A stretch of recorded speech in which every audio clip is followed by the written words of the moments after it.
What's going on, everybody? Welcome back to the Hardworking Happy Hour. I'm Sean. And I'm Catherine, and as always, we'll be breaking down all things trades, entrepreneurship, and turning your creativity into a passion career. What's up, Catherine? How are we doing today? Oh, I'm doing so good. How are you doing? I'm doing excellent. That's you usually jump in first, so I wanted to jump in first this time and say, what is up? How's everybody doing? I'm giving everyone a chance to answer. Okay. You can speak for them. I think that's okay. I think everyone's doing pretty good. You know, it's the end of I think summer. Everyone's doing excellent. The kids are going back to school. Mm-hmm. The weather's about to get nicer. Yeah. Less hot. Mm-hmm. I guess nicer is debatable, but I think everyone's doing pretty good. All right. Well, I got a couple questions for you just right off the rip here. Do you, ingrained in us at such a young age is the back to school clothes shopping. Do you still find yourself at the beginning of every fall saying, you know what, I need a major haul of new clothes? Yeah. I do, honestly. Yeah. Okay.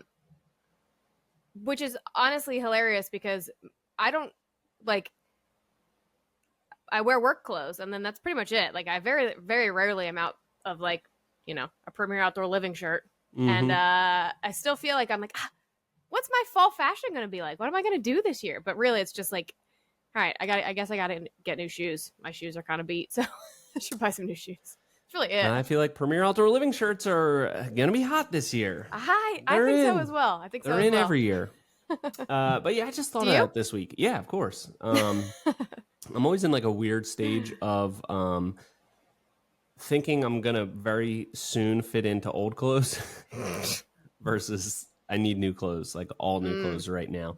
Because my clothes, I buy them as, nice jeans or just pants, and then they turn into work clothes, and maybe the legs get cut off of them into shorts. So I have not one single pair of anything that is suitable for a nice occasion. So I'm going to be doing that pretty soon. All of your jeans have turned into jorts at this point?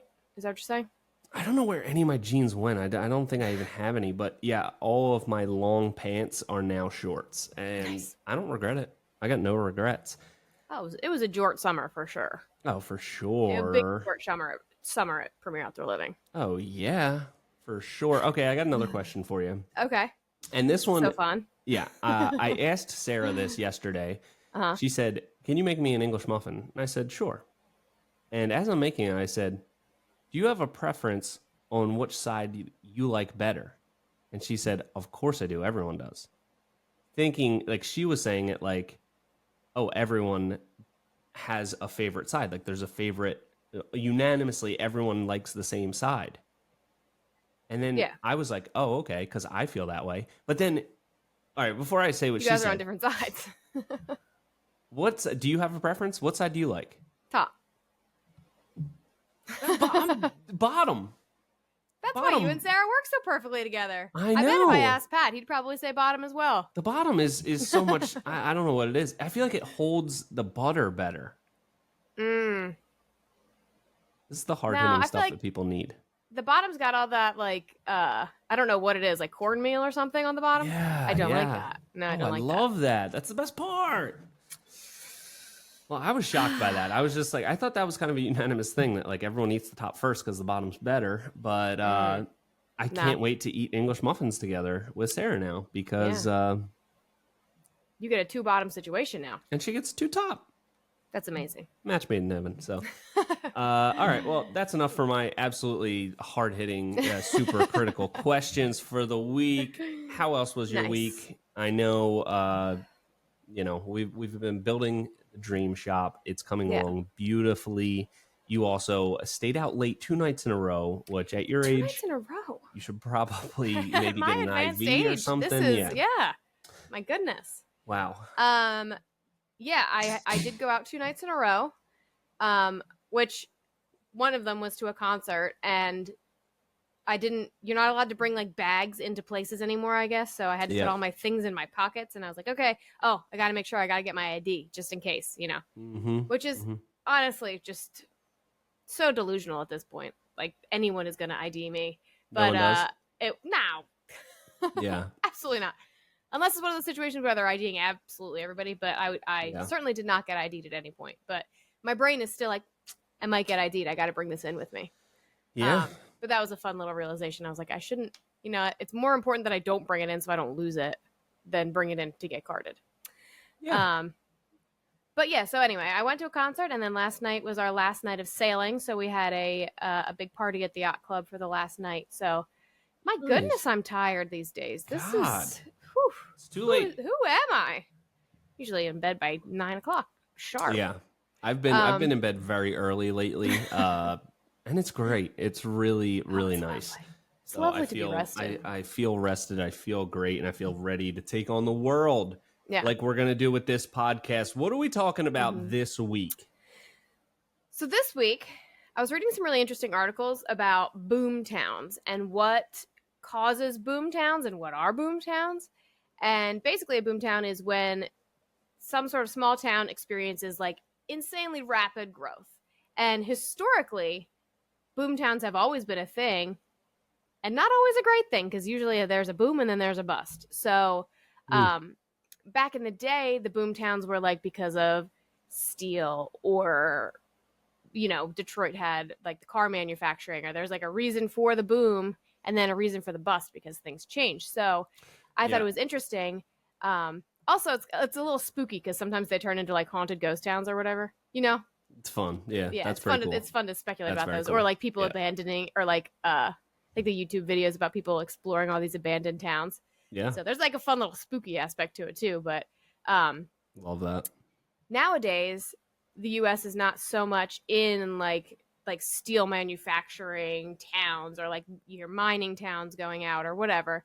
But there are still these boom towns. So it's kind of interesting to see what leads to these boom towns and how the town adapts to all this growth. And obviously with a lot of growth, you need a lot of construction. So I thought that would be kind of a cool thing to do a little deep dive into. So I picked a boom town and a bust town, and we're gonna go in deep on what is happening in those places. That sounds really exciting because, Boomtown, you need people there. What's the first thing you need? You need somewhere for them to live, so you need construction workers. And I think that's kind of a fun little subculture of construction. Like, construction people on the move, going to where the work is. So I'm excited to learn more about that. Yeah. I've got a little entrepreneurial corner moment after that, and then we've got our trivia, and we're tied up 2-2, and I will take you down. So hope you're ready for that. Oh, but yeah. Without further ado, let's get into it. Boomtown, Busttown. What the heck is going on? What is that? Okay. Yeah. Oh, excuse me. I had to burp. All right. So a pretty notable bus. Well, I don't want to say it's a bus town because it's still a bustling city, but Detroit is probably the most well-known. People always think about that when they think about like car manufacturing, and that then went to some other country, and now that city is really struggling. But another town that often gets talked about is Gary, Indiana, which Gary, Indiana now is one of the most dangerous cities in this country. I'm pretty sure it's like pretty consistently in the top 10 list or whatever. But at one point, that was like a bustling metropolis because of U.S. Steel. U.S. Steel founded this town, and then the growth, they needed more people to work in this manufacturing town. So they brought in people, and also it wasn't just relocating U.S. citizens. It was also a big time for immigration as this town was growing. So it also had a lot of external implants. What's the word I'm looking for? Transplants. Transplants. External transplants. Immigrants coming to work in this town. So, when we think of these boom towns, it's usually like a lot of people moving, U.S. to U.S. states. But this was also fed by external sources. So it really increased the population very, very rapidly. And for a little while there, it was a thriving town with tons of jobs and tons of infrastructure. And, it was all backed by U.S. Steel at the time. So it was very, there was plenty of money to go around. And then that town went downhill pretty quickly, and everything went into decay, and all of the industry was pretty much outsourced. So they just didn't, it was outsourced less steel was needed after World War II, and also manufacturing just changed a lot. It was, everything got automated, and it just, you needed people less. You needed machines more at the time. So just all of those things then led to this incredibly rapid decline. And now everything is decayed, and you wouldn't be able to use it even if you tried. And it's it kind of just failed on all aspects. And now it's this very dangerous town. And what year are we talking that this town is founded? It sounds like maybe an 1800s type of situation. In the 1800s, yeah. Okay. I think it was like 1878 or something was when it first was got founded. its little, and then steel was really necessary during World War I and World War II, and then shortly after World War II, demand decreases. Really decreased pretty heavily and pretty quickly. Yeah. So that's our Busttown in retrospect. And I think that when a lot of people think about these towns, and everybody knows that there's these kinds of towns out there that or mining towns or coal towns, or they think of it as this antiquated thing that won't happen anymore, because it's like, oh, well, that was coal, and we've outsourced that, or steel, and we've outsourced that, and that's why that happened. But it's not going to happen anymore. But right now, specifically Texas is seeing this massive influx of people. 9 out of the top 10 fastest growing towns in America are in Texas. The one that we are going to be talking about specifically is Kyle, Texas. And it is experiencing such insanely rapid growth for many reasons that we will go into. It's hard to believe that it is manageable in any capacity, but it is. They're making it work, and they're doing okay with their growth. But anyway, so lots of people are moving to Texas right now. Mm-hmm. It's the big hot spot. Literally too, because it's also a hot state. It's also very hot, yeah.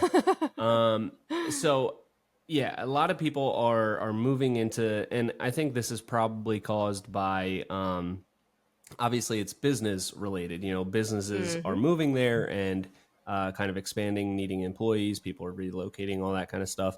And, it's very dependent on tax laws and all kind of corporate kind of stuff, corporate incentives to get people. So sure. Do you have any, is there any research on what's causing all of this? Because I imagine with this growth, there's a reason. It's not just people going there. People are going because business is going there. And did you find any type of facts about what's bringing everybody to Texas? Is it just the freedom? I'm sure that has a little bit to do with it, but yes, a lot of businesses are moving to Texas. Specifically, businesses are moving out of California and into Texas. So in Kyle specifically, two, I guess, biggest industries that are moving in is tech. So it's Tesla, and Elon Musk he's just gobbling up all of the warehouse space there. They developed over 1 million square feet of warehouse space just outside of Kyle. So that is definitely leading to the rapid growth in it. It's kind of like the perfect storm of things. So it has a pretty strong Amazon hub, whatever you want to call it. So real quick, I just want to do, let me see, square root 1 million. Wait, what? No, oops, I did that wrong. I want to see. Are you doing math? What'd you say? Yeah, I'm trying to do math. Oh. Like, how big is a 1 million square foot building? 1,000 by 1,000. I'm just trying to fathom how big of a building that is. That seems like a lot. It's probably multiple buildings, but yes. I just want to 1,000 by 1,000. We're building a 30 by 40 shop right now, and it feels pretty big. But 1,000 by 1,000, that is huge. Wow. Yeah. Okay. And that's just what they have right now. They do have plans for expansion. So it's wow. They're really growing there. And they, like you said, there's lots of different reasons why a business might move to a different state, and a lot of that has to do with it.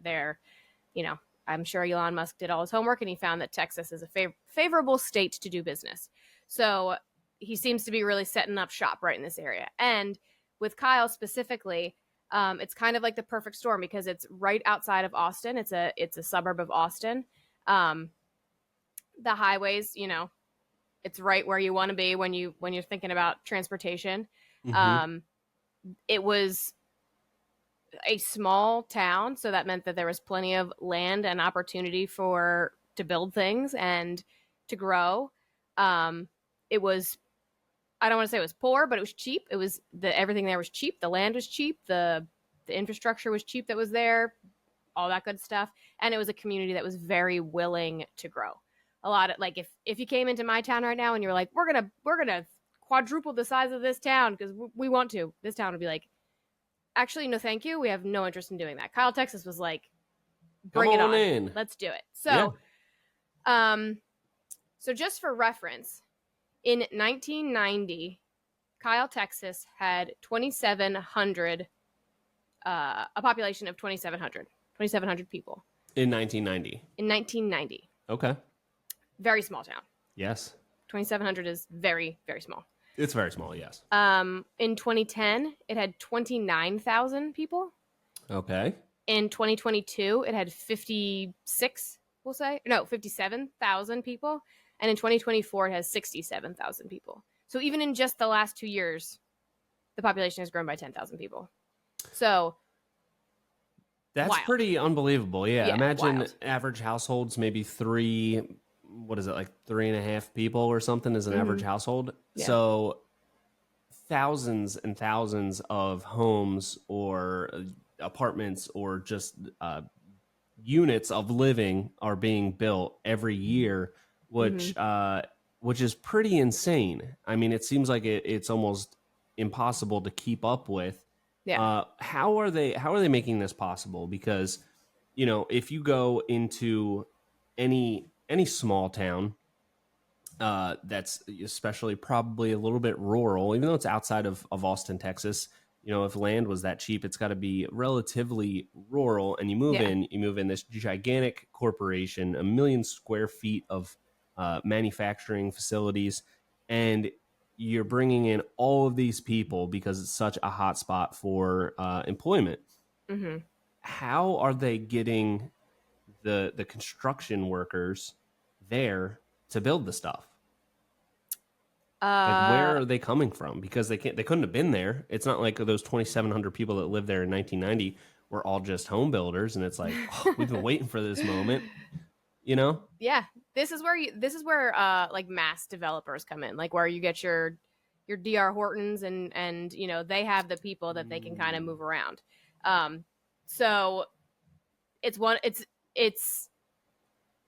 I won't say the whole thing, but like a lot of the development is these developed, like planned neighborhoods, tracts of homes, and it's not independent people, although it could be. There's no reason it couldn't be. It's just much easier with these.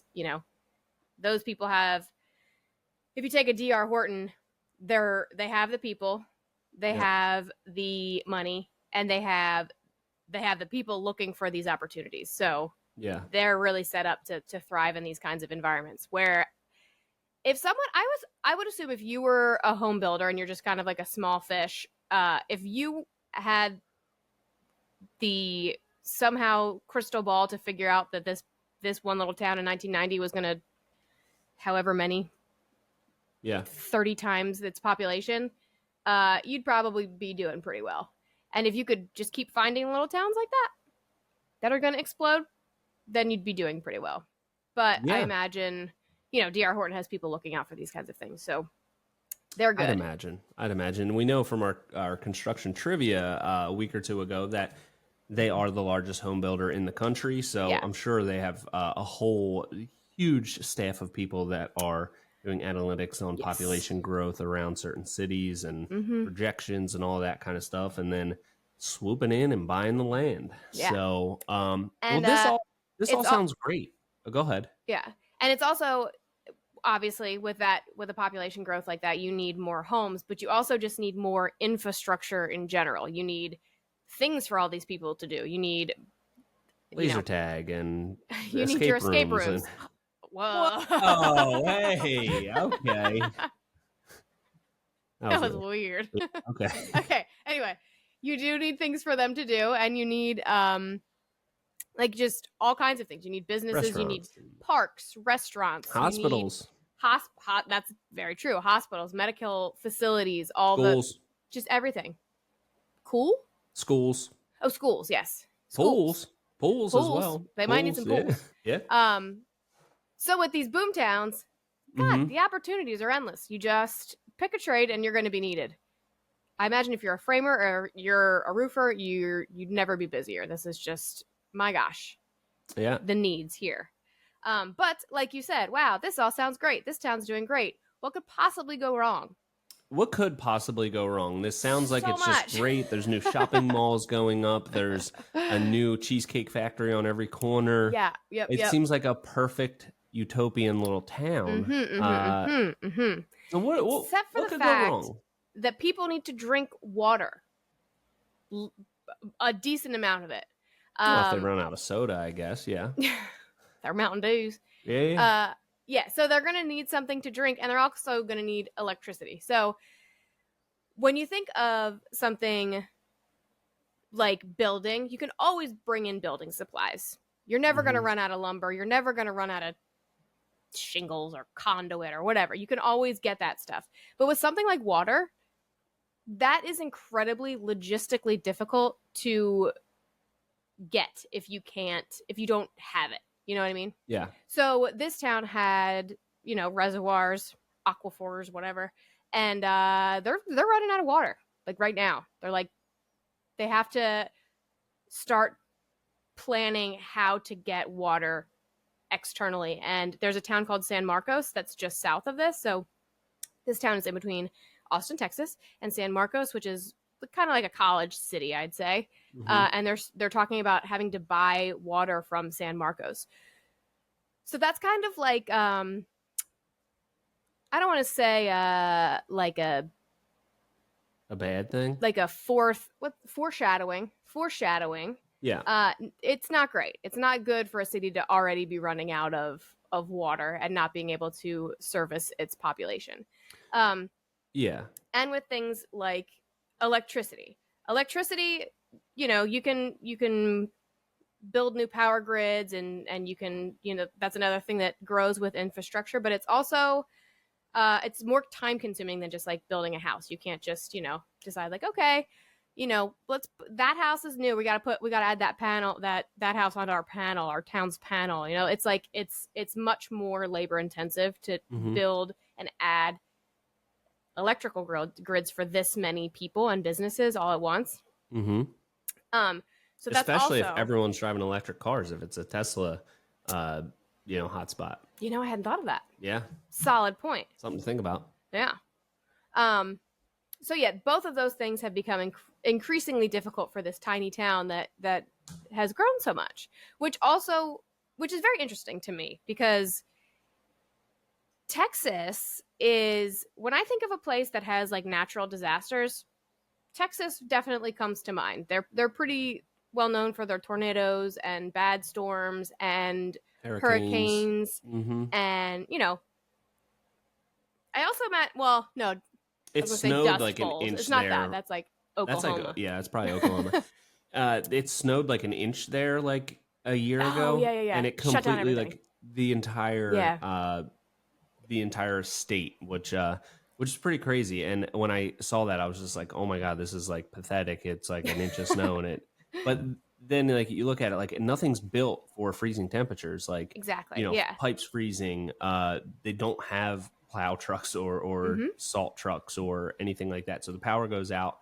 The way that their pipes are and everything, like nothing's built for freezing temperatures. So correct. Pipe explodes, really huge problem because they're not like nothing's built for those type of temperatures, and they happen once every whatever 30, 50, I don't know how many years, but it caused such a huge problem just with like literally 1 inch of snow. It shut down entire portions of the state. So that's definitely something that can have a huge effect in an area like that. So yeah, what kind of issues are they having with dealing with weather and maybe climate change, all that kind of stuff?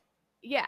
So that is a concern with like climate change and all the crazy weather things happening. It just seems like these storms are getting stronger and stronger and stronger. And if you knock this town's power out or something happens to the water supply, there's just no other options. Like it would be a while before like power comes back on, or it's just not, the emergency readiness of this town is not there. And in a place that this is so likely to happen, and another thing, all the storms and stuff, also heat and drought. It's incredibly hot there. It's Texas. They're in a desert. It's like it's hot. It's hot in Texas.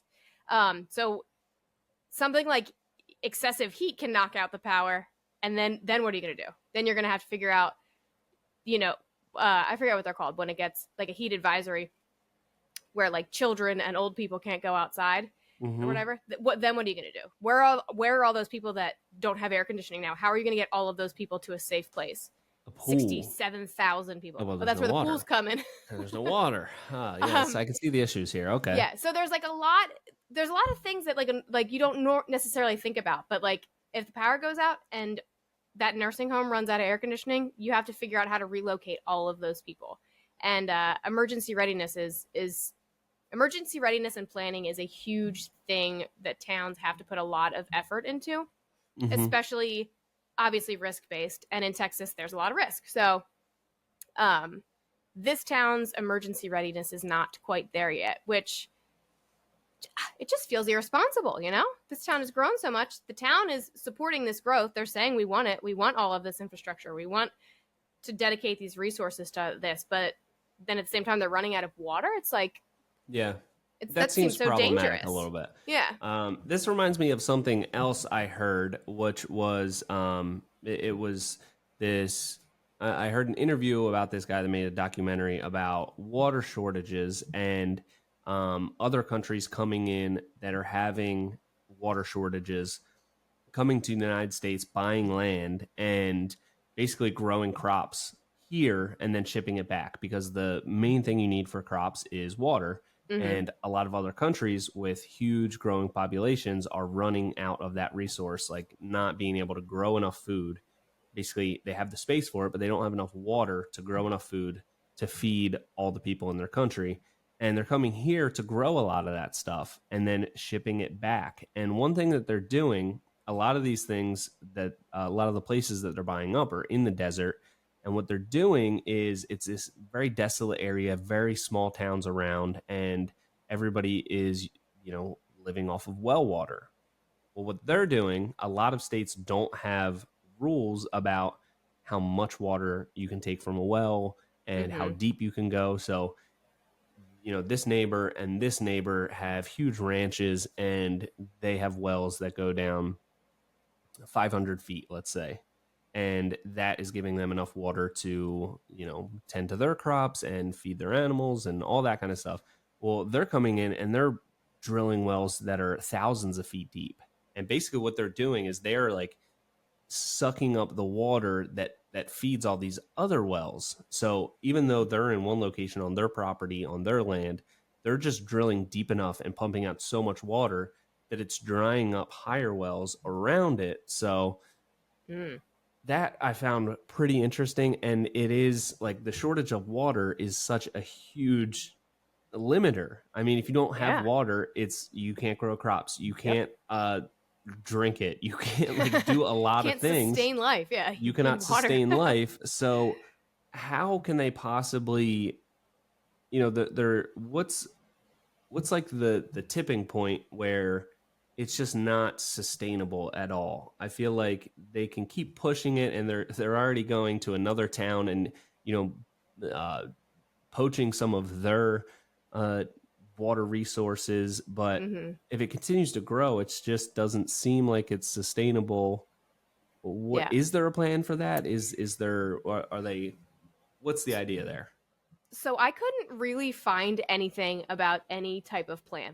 The thing that I found was like, okay, our temporary solution to this is to bring in water from a different, more established town. But obviously that's going to be incredibly cost prohibitive. You cannot do that long term in any kind of way. So I was kind of thinking, like, I wonder if this like back in the old boom towns, the thing that would shutter these boom towns is kind of outsourcing, you know, steel to a different country or whatever. But now I wonder if this is what's going to be the shuttering thing of today's boom towns. You take these rural places, you build them up, and then you can't get water to these towns, or you can't, you know, the electricity can't hold up, or a natural disaster comes in and it just kind of decimates an area. Because it, as far as I could see, there's no other plan. It's just like, well, for right now, we hope it rains sometime so we get some more water. But for now, we're just going to go to this other town and get some. Which seems feels like so irresponsible. It seems a little irresponsible. But who is that kind of placed on? Because the winners here are the people that are building homes and bringing people into work. And you know, I wonder, did you get any numbers on like pay scale and stuff like that? Because I've heard of other industries like oil, when they strike oil somewhere and start you know, drilling for oil in a new spot, it's like a place that people can move to, and you can make a ton of money in these spots. And you know, it might be you work there for a year or two, you're on an oil rig and you're drilling and you're making huge amounts of money, but you're working, you know, nonstop. You're working almost around the clock, and then you know you can only do that for a certain amount of time. Are there incentives like that in these boom towns for construction workers, or is it the corporate home builders coming in, kind of reaping most of the benefits and still kind of like taking advantage of the labor force? Or is it something like, hey, there's this huge opportunity here. Come here, you're going to make more money framing here than anywhere else because we need the homes. Like, what is there anything on that? From what I saw, I don't have any like solid numbers on that specifically, but from what I saw, it's definitely these larger home builders that are currently reaping the benefits of it. Mm-hmm. Just because they have, you know, they're able to do this at the max profit because they're just so adept at doing it, and it's just, you know, Yeah. you're just building the same thing over and over again, so it's incredibly easy for them. And from I did see that the average yearly income of a Kyle resident is like $95,000, which is pretty high for, Yeah. I would think, even the U.S., but especially Texas.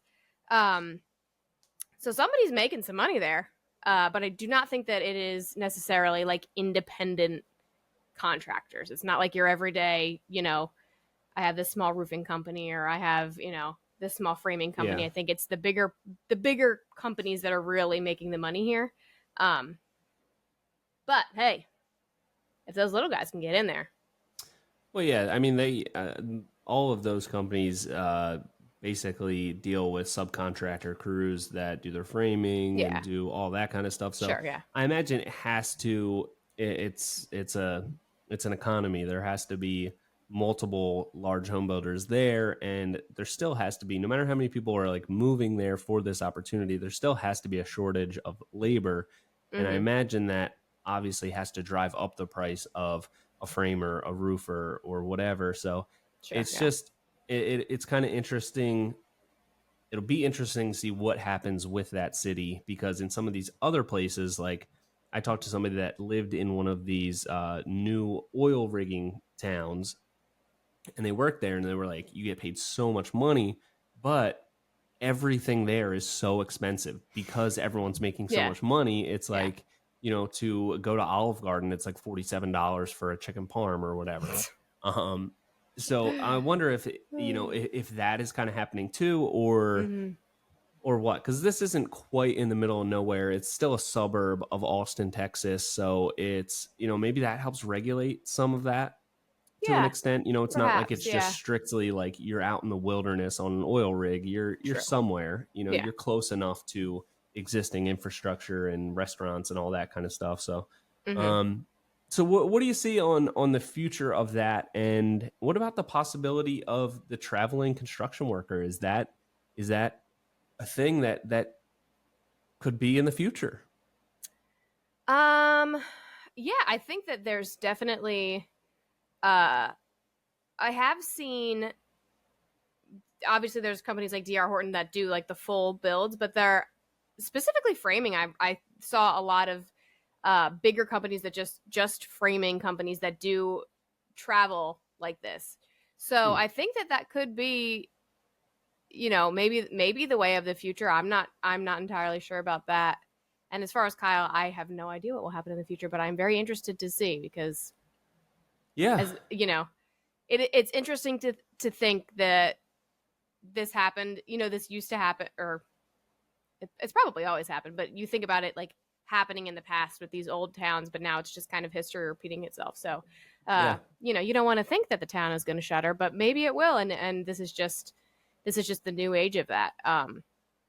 So I'm not sure. I think water's pretty important. So I hope that these people don't run into some sort of horrible natural disaster and then they can't drink water. But it'll be interesting to see, that's for sure. And I think that if someone could really, like, it's kind of like the stock market. Like, you're never going to get in at the lowest and sell at the highest. That's just, you're never going to do that as much as you want to. And as much as you look at it and study it every day, you're never going to buy at the lowest and sell at the very highest. So, but I wonder if people could kind of play this like the stock market, where you just, you send your crew around and you're just kind of a traveling construction company. You might be able to make that work pretty well. Yeah.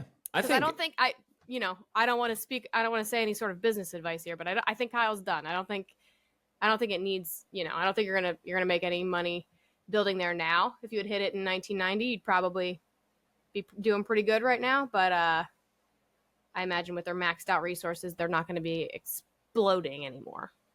Yeah. So try somewhere else. Very interesting. And it would be really cool. I'm imagining like if I was just getting into the trades in like my early 20s and like you had an opportunity to just like, I'm going to live in Texas for a year and then I'm going to go to Wyoming or whatever. I think that would be really cool. And it's really common with like traveling nurses. I know a couple of people that do that. It seems really cool. It seems like, at least for a time in your life to do that is a really cool experience. So maybe those opportunities are out there for construction workers, and if you're young or need a huge change, check it out. It could be pretty awesome. Pretty awesome life experience, which is always it's always what life's about the experience. You know what I'm saying? So well, thank you for that fine reporting. That was really interesting, and I think the lesson learned here is never trust a person with two first names and never trust a town with one first name. Gary and Kyle. I don't trust it. I don't trust it. Definitely not. So next up, we are going to go into do we have a music bed for this yet? Hold on. We are going to go into entrepreneurial corner with me, I guess. Here. And just stuff that I've been thinking about lately as I'm trying to navigate the world of owning a business, which can be difficult. It can be really difficult. And the thing that I've been thinking about this week is the business war chest, which is really just the money account. But it's cooler to call it a war chest because I don't think we're going to actually be going to war as a construction company, but we might. And you want to have the funds for it. You want to have the funds for it. So I was thinking about it a lot this week because last week I got a call from my insurance agent. It was like 7 p.m. And he's like, hey, I've been in meetings all day, but I just got an email. And apparently you're past due on your insurance and it'll be canceled effective midnight if you don't make a payment. And I was like, whoa, that's not good. Don't want to get my insurance canceled. And I recently switched to a new insurance carrier because he shopped it around. He got a better deal this year. So I didn't realize, well, I guess I should have, but it wasn't on automatic payments anymore. So it was about to get canceled. And I was like, this is such a pain. This is such a pain. I hate being reminded for things. Everything that I can is always on automatic withdrawal. So I don't have to even think about it. So that wasn't an option with this insurance company. So I said, you know what, I'm just going to pay off the entire year and I won't have to think about it anymore. And I won't have to account for that in our cash flow or anything. And we have the savings for it right now. So I'm just going to get it off of our plate. I know we're going to need insurance for the rest of the year. So I'm just going to pay for it. So went online, started paying off. There's like 4 different policies, and it was like 65 grand. So 65 grand out of the account in like 5 minutes. And it was like, it was a little bit of like a, oh shoot, I'm about to get my insurance canceled. I'm not sure why. I don't even remember them sending a letter. Usually they do, but I'm glad that I had that money in there. And it's always been a staple of how I try to run the business. Like, I always want to have a large cash reserve. So if things like this come up, I can just get it off my plate. And instead of, with this carrier, they didn't have automatic payments. So I would have to remember every month, okay, let me pay these four separate policies. And, it takes maybe 15, 20 minutes, whatever. But I have to remember every single month. Otherwise, I'm going to maybe be in this situation again. And I know myself, and I know that I'm forgetful.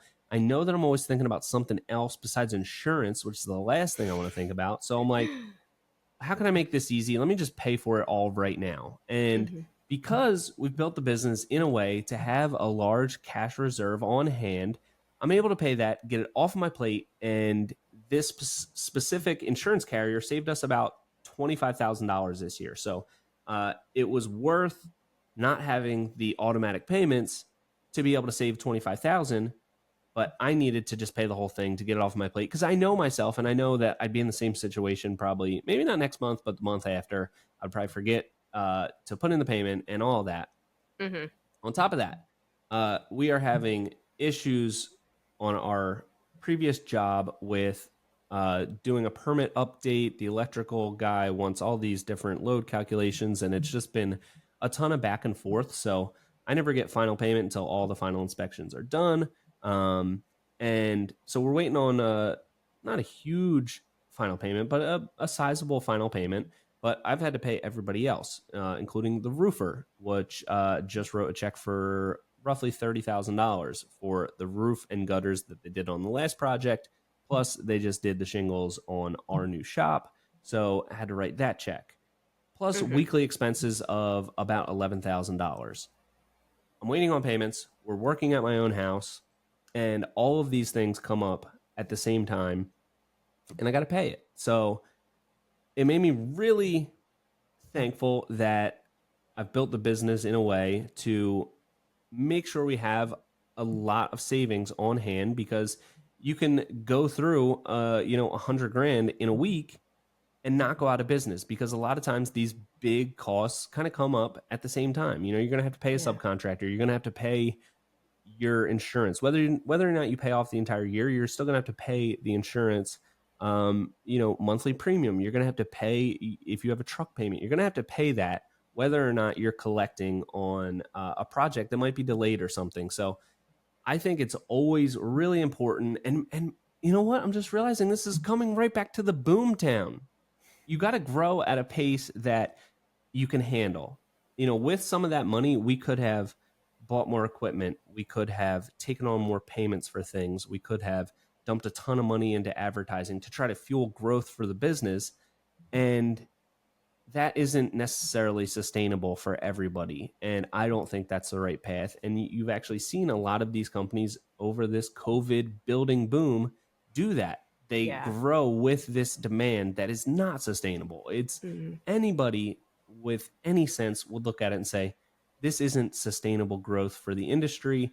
But people just built and grew and scaled at that pace. And then the smallest little slowdown, the tiniest little blip and hiccup in cash flow, boom, they are out of business. They start getting behind with one creditor and then another and then another, and then it just snowballs. So I think it really highlights the importance of being financially responsible, making sure that you're not making these big decisions, especially taking out things like loans that, you are anticipating an unrealistic amount of growth. Does that make sense?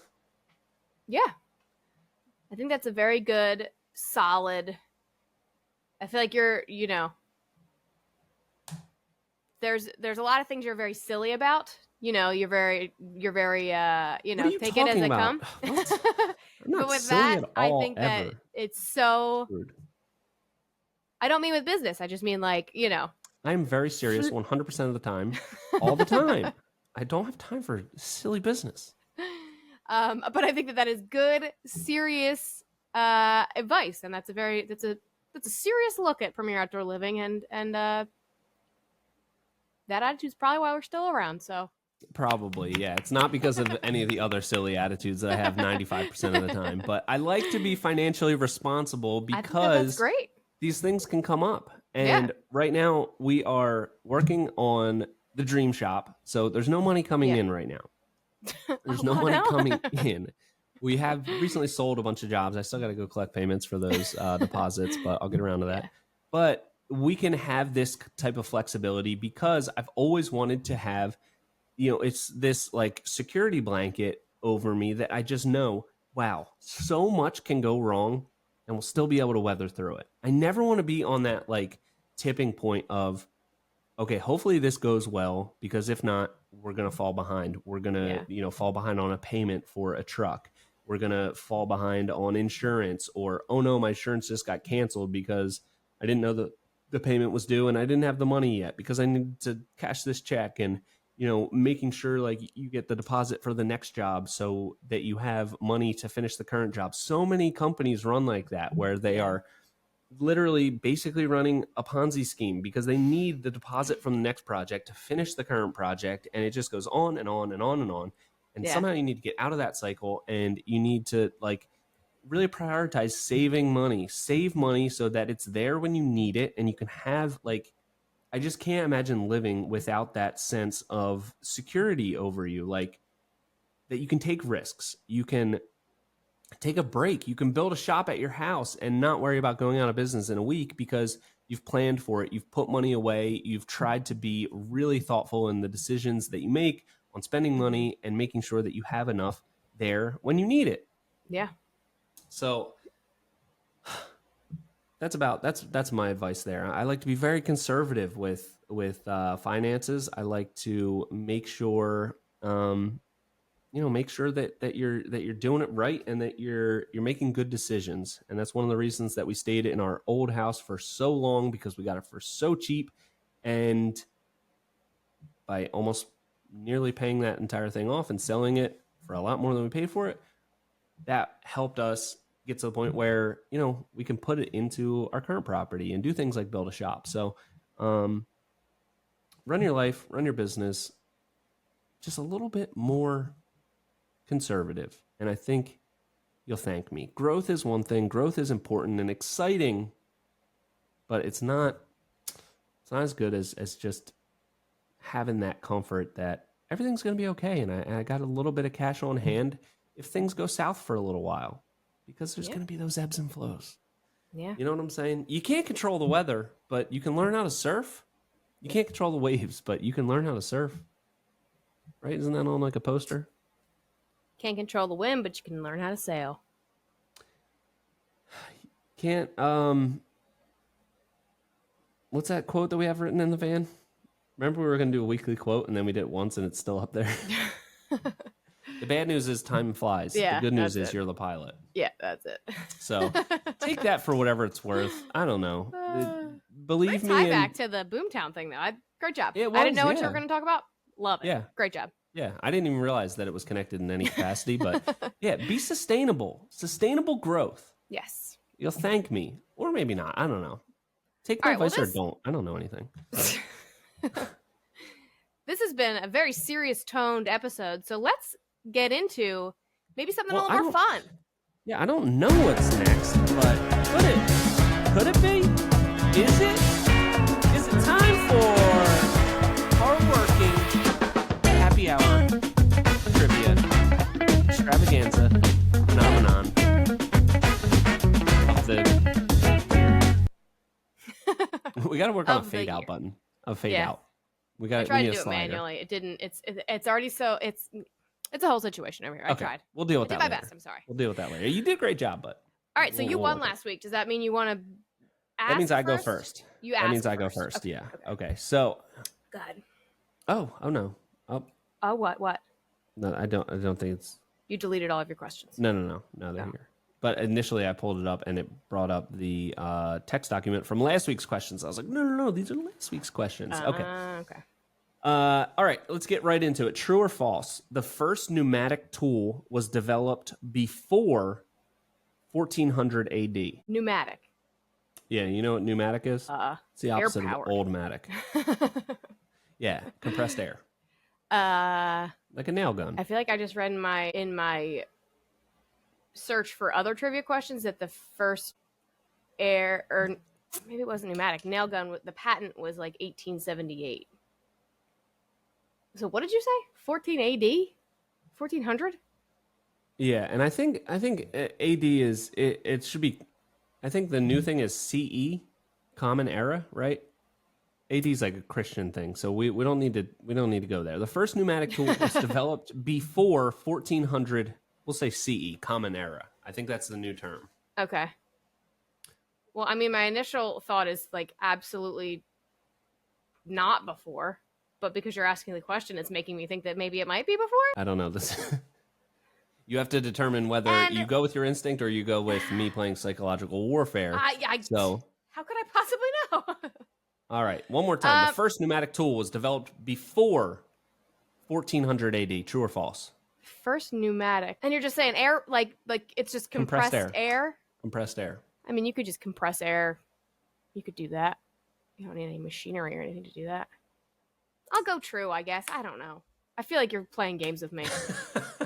Is it true? It is true. Okay. It is true, and there actually is. There was a little bit murky, but everyone seemed to be very fastidious in the fact that one of the first pneumatic tools was a dart gun in the year about 1465. Or no, wait, hold on. 465. Yeah, and there was also it's in my bit of research, iron bellows. So for smelting, yeah, that is that was kind of on the cusp of it, and that was like thousands of years before. So that's why I picked 1400. It definitely 100% was before that, but I thought that was pretty interesting. I wasn't expecting that, because I think of the nail gun, but hey, compressed air, you can make compressed air in a lot of different ways. So good job. Psychological warfare of these trivia games. Yeah, we need a like a dinger, like ding, ding, ding. You win. And we both need control of it. Okay. So put that on the list. I'll put it on the list. Okay, perfect. Okay. True or false? The first patent was issued for asphalt shingles before. Are you making this up on the fly? What's happening? No, well, I have the question, but it's just like a question and an answer, and I'm trying to form it into a true or false. All right, this seems like work that should have done before. No, I'm just saying it. I'm just saying it. True or false? Asphalt shingles were patented in 1786. That very specific year? Psychological warfare. In the U.S.? In the U.S. What, like it's 17 what? 1786. All right, so that's after the Revolutionary War, so I guess there was a true country. Did they have a patent office at that point? Up and running? You to know. I mean, if it better not be like, oh no, it was it's not like 17. No. Okay. I am going to say that is asphalt. Asphalt. That's from oil. It's from oil creation, petroleum. But they were doing but an asphalt shingle. I know because back then people were getting tarred and feathered. That was a thing that was very commonplace. Great mental reference point that you pulled out. So that is tar, asphalt, same thing. I'm going to say true. It's false. It's 1886. Psychological warfare. I'm so sorry. Yeah, it's okay. You like my train of thought, though. I did like where you're going with that. Yeah. And asphalt shingles have been on my mind because we just recently cut a hole through the side of our house and discovered that my entire house is shingled asphalt shingled, asphalt siding shingles. My whole house. I didn't know that was a thing. Oh yeah, it's a thing. It's not a good thing. No. Not a good look. Never was. It's hard. It's the ugliest thing I've ever seen. And also, absolutely. I imagine if that's like your exterior, like that's your siding, wouldn't that be so hot, like in the sun? Like if the sun is beating against asphalt shingles, I imagine that would make your house so unbearably hot. Probably. Yeah, I don't know. That I don't know. I don't know what the thermal permeability of that heat would be, or if it would just the shingles itself would be hot. I do not know, but they're horribly ugly. It's the worst. One of the worst things I've ever seen on the exterior of a house. So yeah, well, keep it's covered the up siding now. So keep the siding up. It's vinyl siding, which I absolutely abhor, but I found something I hate more, and it's those asphalt shingles. Cool. Okay. All right. Next question. When I was on a bit of a history dive this week. When was the first crane invented? Okay. The year. Like what? Our questions are like in the same vein. Yeah. Okay. Not the same vein, like same format. Like our first ones were like the same format. Yep. Okay. When was the first crane invented? Okay. The year 600 AD or Common Era, 1200 Common Era, 1000 BCE, which is like BC, or 3000 BC. 3000 BC. I'm going old. This thing, the crane is just an old technology.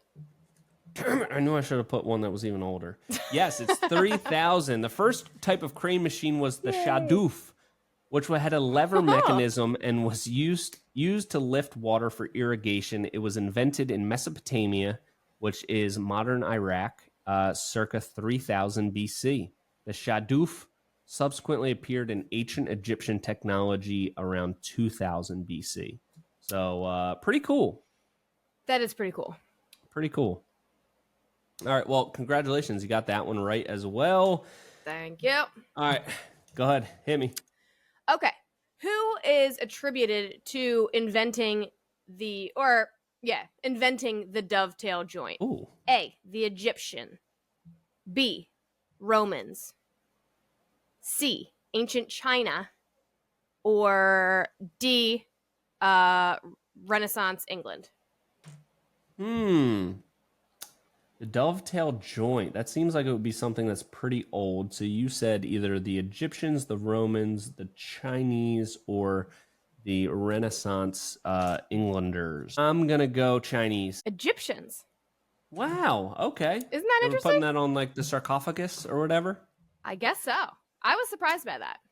Hey, good for them. All right, well, I'm not doing too well here, and I cannot win this round, which is very disheartening. So let's just get into the third question here. Do you want to save the next questions for later? No, I don't think so. Okay. No. Okay. That's part of the whole thing. Okay, Explain the difference between a dead load and a live load. Blood running through its veins. A dead load and a live load. Mm-hmm.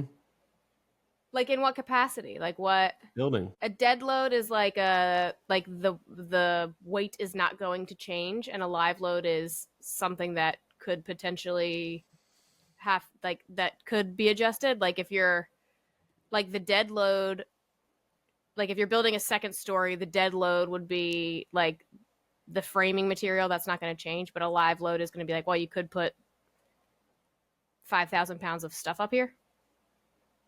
Is that right? Spot on. Yeah. Yeah, you got it. Perfectly right. Okay, yeah, a dead load is the weight basically of the structure itself, and the live load is the occupants, the furniture, things that could be. Oh my God, could I'm be so moved. smart. God, 3 for 3. My God. All right, I got to redeem myself by getting at least one right. Hit me with the last question. Okay, I feel like this is kind of, I did not know the answer to this question. I'm going to ask you this in a way that can be open-ended. So you have a big chance of getting this right.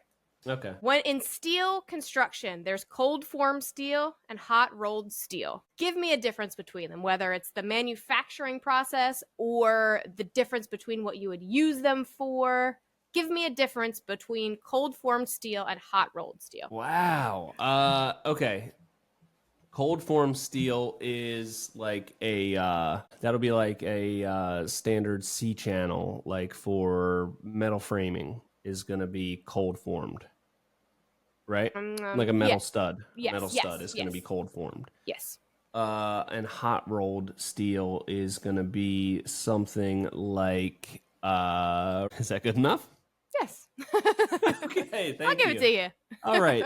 All right, explain it. Explain it, the difference a little bit better. Cold form steel is shaped at room temperature by bending or rolling without heat. This process allows for greater precision and can produce thinner sections with higher strength to weight ratios. Hot rolled steel is shaped at high temperatures, giving it greater formability, but generally lower strength and precision. Interesting. And I got a lot of other facts about it, but kind All of. right, So you got it right. You got one right. Good job. Yay! All right, thanks for letting me slide with that one. That one was a little bit of a weak answer, but I will take it if you're gonna give it. So thank you very much. 3-1. Not my best. Not my best showing here, but we always got next week, and you're up 3-2. So we got a lot more trivia ahead of us in this podcast. So I'm awaiting my revenge. I will avenge this loss. I will. We shall see. We shall see. So, all right. Well, that's it for this week. A little bit of closing thoughts here, I guess. It's sustainability. Sustainability. You can grow so fast. Populations can grow. Houses can go up. Businesses can grow. But is it the best way to do that? My opinion, it's not. You need to grow sustainably. You need to adjust to all the little changes that happen along the way, and you need time to adjust to the things that pop up at every little stage. You don't want, when you get from stage 1 to stage 10, you don't want to make that jump super quick, because you might hit a lot of trial and tribulations in stage 4, 5, 7, 8. But you may not get those till you hit stage 10, and then you're dealing with stage 10 problems, stage 3 problems, stage 5 problems. You're dealing with all of them at the same time. If you grow at a more sustainable rate, you can deal with the problems that pop up at each stage, know about them, learn from them, correct them, plan for them, and then move forward to the next stage. So take that for what you will. Maybe I am just a scared little baby that's scared to grow. You're entitled to that opinion, and maybe just don't listen to me at all. But that's my thoughts on the matter. And till next time, this has been the Hardworking Happy Hour. See you next week.